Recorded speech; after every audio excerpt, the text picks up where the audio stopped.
The Tipra Motha Party faced a significant organizational setback in the Bairagi Dukan area on Sunday, as 42 voters from 18 families officially deserted the party to join the IPFT.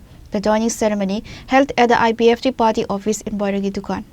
The new members were officially inducted into the party by Tripura, Central Vice President of Youth IPFT. He was accompanied by key organizational leaders including Kosamti Riang, General Secretary Halen Riang, senior leaders and several other party workers.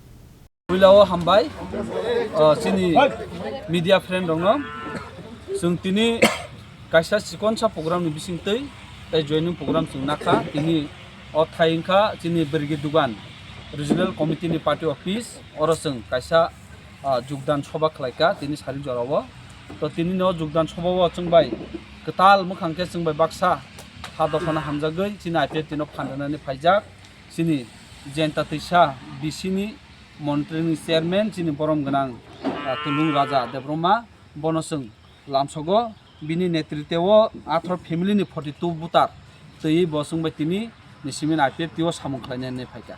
Pure report, Chini Khorang.